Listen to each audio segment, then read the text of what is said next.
Hi, welcome back to Making Sense. Hope you watched last week's video. We were starting to talk about the stay-at-home mom and her money. Last week we talked about the agreement. What was the agreement when the both of you in a relationship came to the decision that the woman or the man even should stay home to look after the children? And we uncovered that when the agreement is not there, when the decision was in some way coerced or manipulated by somebody else, there will be resentment. When people rock up and they made the decision by themselves, there will be resentment. When there's an unfair burden placed on one person, there will be resentment. So today we want to talk about whose money is it. So the decision has been made. Somebody is going to stay home, most likely the woman, to take care of the kids. But there's an income coming in. So the man is working. He earns a salary or business income, wherever the income comes from. Given that this decision has been made, hopefully by two people, whose money is it? Yeah. Now a man gave me this insight that when the entire burden is placed on them to provide, to sacrifice, to make sure everything is running, they also feel that whatever success comes along is theirs. That was direct from a man, yeah? And women, I can understand this from women's perspective, because the women who've also been given the burden, majority of the burden of raising the kids, they also feel certain decisions are there. So you can't come and say, no, my kid is going to be a lawyer or they're going to go to this school, when 90% of the time has been spent with the mother who has raised them.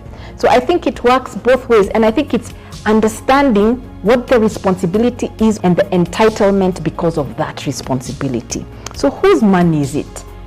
That income that is coming in, it's a single income family now. Whose money is it? Is it yours or is it ours?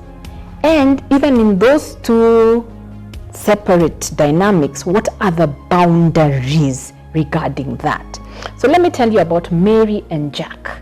This is a client of mine I worked with a while ago, and this is a success story about how they handled this.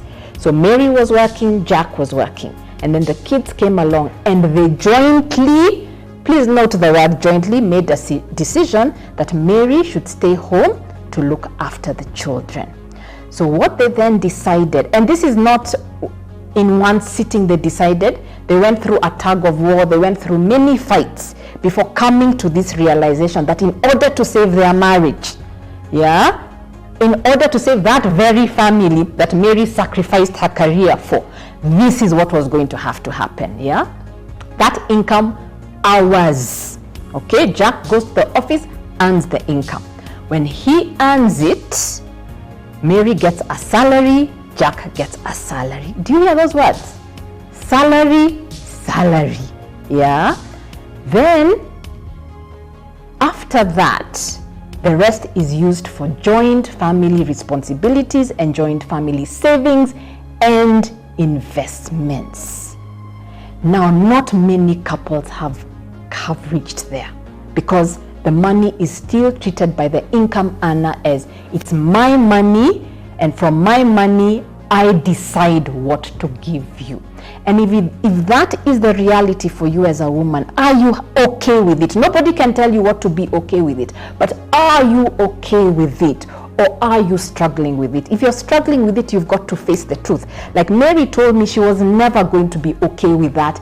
It's my money and you give me at your whim what I ask for. Yeah, there has to be structure to it, because she came from a job where at the end of every month she was earning money that she had control and independence over. So that doesn't go away instantly.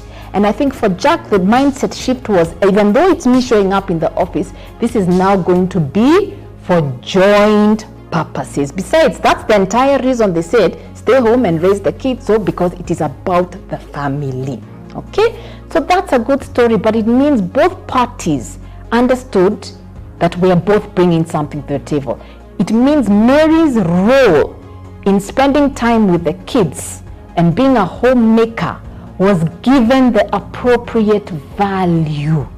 There is time. Any woman who manages a household, whether you work or not, and raises children, it is a job sometimes harder than your day job. So it had to be given value. But this is also what happened later. When the kids were grown, Mary spent her time also looking for investment so that their joint portfolio could grow. So it was not forever. At some point, she didn't go back to work, but let me spend my time doing our share portfolio. Let me look for plots of land.